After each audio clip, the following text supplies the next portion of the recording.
మీ business ఏదైనా మీ ఊర్లో promotion చేయాలంటే అది సుమన్ టీవీతోనే సాధ్యం. ఇప్పుడే సంప్రదించండి. నమస్తే, welcome to Suman TV. Present Nirmal పట్టణానికి శివారులో ఉన్నటువంటి శ్యామ్గఢ్, దీన్ని నిర్మల్ కోట అని కూడా అంటారు. అయితే శ్యామ్గఢ్ దగ్గర ఉన్నాము. అయితే ఇది హిస్టారికల్గా, చారిత్రాత్మకంగా చాలా ప్రఖ్యాతిగాంచినటువంటి మెయిన్ హైవేకు, NH7కి, నేషనల్ హైవే 7కు ఆనుకున్నటువంటి ఈ చారిత్రాత్మక కట్టడము పూర్వకాలం నిమ్మల్ నాయుడు నిర్మించినటువంటి, తను పరిపాలించినటువంటి రాజ్యం లోపల అక్కడక్కడ ఇట్లాంటి కోటగోడలు నిర్మించడం జరిగింది. ప్రత్యేకించి నిఘా కోసం ఏర్పాటు చేయడం జరిగింది.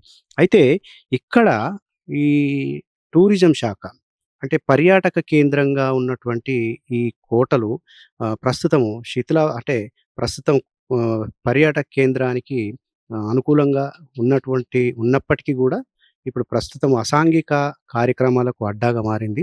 అలాగే గుప్త నిధుల తవ్వకాల కోసం, చాలామంది గుప్త నిధుల తవ్వకాల కోసమే దీన్ని వినియోగించుకున్నట్టు, అంటే ప్రత్యేకమైనటువంటి నిఘా లేకపోవడం వల్ల, ప్రత్యేకమైనటువంటి సంరక్షణ లేకపోవడం వల్ల చాలామంది ఇందులో రాజుల కాలము కోటలు కాబట్టి గుప్త నిధులు ఉన్నాయన్న ఆలోచనతోని చాలామంది చిన్న చిన్న పసిపాపల్ని, చిన్న చిన్న పిల్లల్ని కూడా ఇక్కడ చంపేయడం, బలులు ఇవ్వడం కూడా జరిగింది. అయితే లోపటికెళ్ళి ఒకసారి ఈ కోట గోడకు ఉన్నటువంటి విశేషాలు ఒకసారి చూసొద్దాం రండి.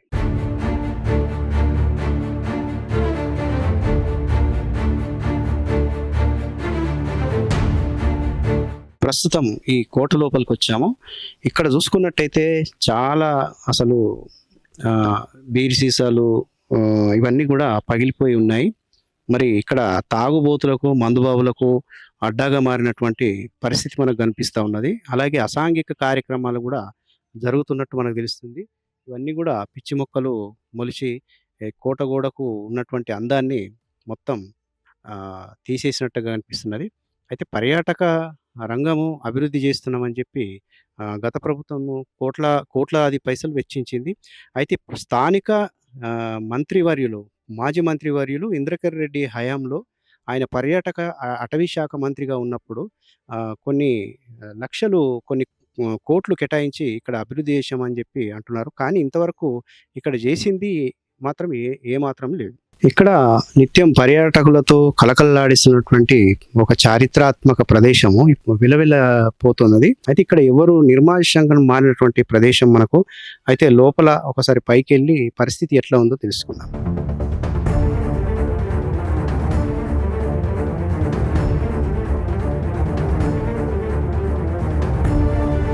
ప్రస్తుతము మనము ఈ శ్యామ్గఢ్ కోట మీదకి వచ్చాము. అయితే ఇక్కడ చాలా సార్లు ఇంతకుముందు గతంలో నిధుల కోసము, గుప్త నిధుల కోసం చాలా తవ్వకాలు జరిగాయి. ఈ తవ్వకాలు జరపడం వల్ల ఇదంతా కూడా ఒక లోయలాగా ఏర్పడి ప్రస్తుతము వర్షపు నీరు నిలిచింది. అయితే ఇక్కడ చాలా మట్టుకు ఇంతకుముందు గతంలో కూడా పోలీస్ కేసులు అయ్యాయి.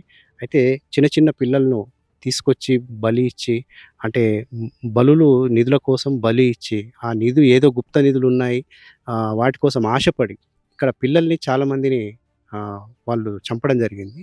గతంలో కూడా ఈ పోలీస్ కేసులు నమోదయ్యాయి. అయితే ఇప్పుడు చూసుకున్నట్టయితే నిర్మానుష్యటువంటి ప్రదేశం ఈ విధంగా ఉంటే కనుక రేపు ఇంకా ఇటువంటి అసాంఘిక కార్యక్రమాలు, ఇట్లాంటి మందుబాబులకు అడ్డాగా మారడము, ఇట్లా రోజు రోజు జరుగుతున్న కొద్దీ ఇవన్నీ రక్షణ లేక మున్ముందు ఇంకా మరిన్ని ప్రమాదాలు జరిగేటువంటి అవకాశం ఉన్నటువంటి సందర్భంలో పోలీసు శాఖ, రక్షణ వ్యవస్థ అంతా కూడా దీన్ని ఒక దృష్టి పెట్టి దీని మీద మరి వీటిని పరిరక్షించాల్సినటువంటి, మన వారసత్వ సంపద కాబట్టి దీన్ని పరిరక్షించాల్సినటువంటి అవసరం ఉన్నది.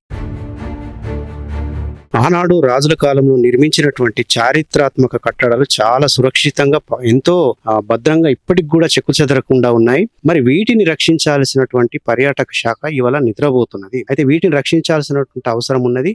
వీటిని రక్షించడం వల్ల ఈ పిచ్చి మొక్కలు అన్నీ తొలగించి దీన్ని ఒక పర్యాటక సుందరంగా నిర్మించినట్టయితే చాలామంది దూర ప్రదేశాల నుంచి పర్యాటకులు వచ్చేటువంటి అవకాశం ఉంటుంది. అలాగే గవర్నమెంట్ కూడా పర్యాటక శాఖ నుంచి ఆదాయము సమకూర్చేటువంటి అవకాశాలు ఉంటాయి.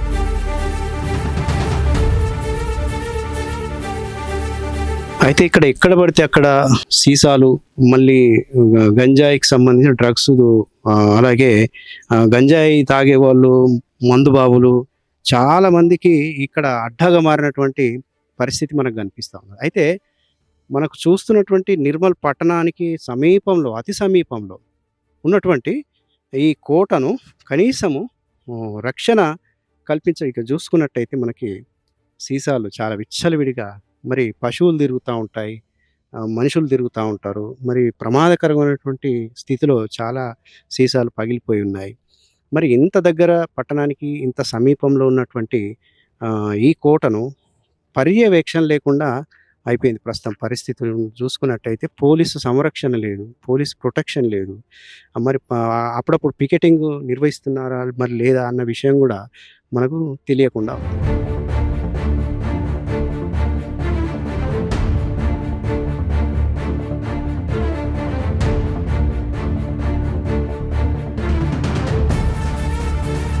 ఈ కోటను చూస్తుంటే, కోట అందాలు చూస్తుంటే హైదరాబాద్లో ఉన్నటువంటి గోల్కొండ కోట గుర్తుకు రాకుండా ఉండదు. చాలా చక్కగా సరౌండింగ్ ఇప్పటికి కూడా చెక్కు చెదరకుండా ఉన్నటువంటి ఈ ప్రదేశాన్ని డెవలప్ చేస్తే కనుక మరి చుట్టుపక్కల ఉన్నటువంటి అంటే నిర్మల్ ప్రజలు ముఖ్యంగా మరి నిర్మల్ పట్టణానికి ప్రత్యేకించి పార్కులు, ఉద్యానవనాలు ఏమీ లేవు టౌన్‌కి సంబంధించి. కాబట్టి ఇది అతి సమీపంలో ఉన్నది కాబట్టి ఇక్కడ ఒకటి డెవలప్‌మెంట్ చేస్తే గనక వీకెండ్‌లో ప్రతి వారము ప్రజలంతా గూడా సేద తీరొచ్చు. హ్యాపీగా వీకెండ్ గడపొచ్చు. అలాగే వాకింగ్ స్పాట్ గూడా దీన్ని ఒక వాకింగ్ స్పాట్‌గా గూడా చేసుకోవచ్చు. చాలా ఆహ్లాదకరమైనటువంటి వాతావరణంలో ఉంది కాబట్టి, అలాగే నేషనల్ హైవేకి దగ్గరలో ఉంది. నిర్మల్ పట్టణానికి చాలా దగ్గరలో ఉంది కాబట్టి, ఇది ఒక మంచి సుందరమైనటువంటి ప్రదేశంగా ముందు ముందు పేరు పొందుతదని చెప్పొచ్చు.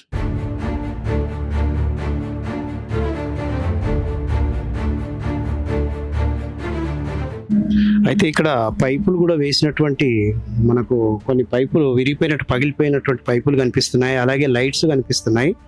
గతంలో ఈ లైట్స్ గూడా అరేంజ్ చేశారు. విపరీతమైనటువంటి ఖర్చు పెట్టి ఇక్కడ ఈ ఈ ప్లేస్‌లలో ఒక్కొక్క దానికి ఒక్కొక్క లైటు పెట్టడం జరిగింది. అయితే ఇప్పుడు ఆ లైట్‌లకి కనెక్షన్ మొత్తం తీసేశారు. ఇది చీకటి పడితే మొత్తం అంధకారంలోకెళ్ళిపోతుంది. ఇక్కడ చీకటి పడ్డ తర్వాత ఎవరు వచ్చేటువంటి పరిస్థితి కూడా లేదు.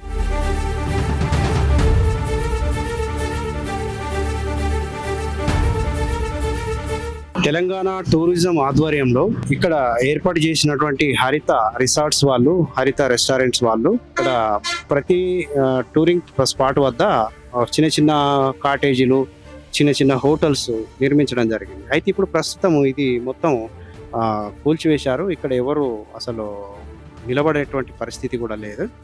మరి ఇంత ఖర్చు పెట్టి టూరిజం ఆధ్వర్యంలో ఇంత పెద్ద మొత్తంలో ఖర్చు పెట్టి మరి ఇప్పుడు నిరుపయోగంగా మారినటువంటి పరిస్థితి. అలా అక్కడ చూసుకున్నటువంటి షాపులు కూడా పర్మనెంట్‌గా మూసేయడం జరిగింది. అయితే దీన్ని గనుక మళ్ళీ డెవలప్‌మెంట్ చేసి మళ్ళీ పర్యాటక శాఖ ఆధ్వర్యంలో మళ్ళీ తెరిపిస్తే గనక మళ్ళీ మెయిన్ రోడ్‌కి ఉంది కాబట్టి పర్యాటకులు వచ్చేటువంటి అవకాశాలున్నాయి. చిన్న ఒక షూటింగ్ స్పాట్ లాగా కూడా ఉపయోగపడేటువంటి అవకాశం ఉంది.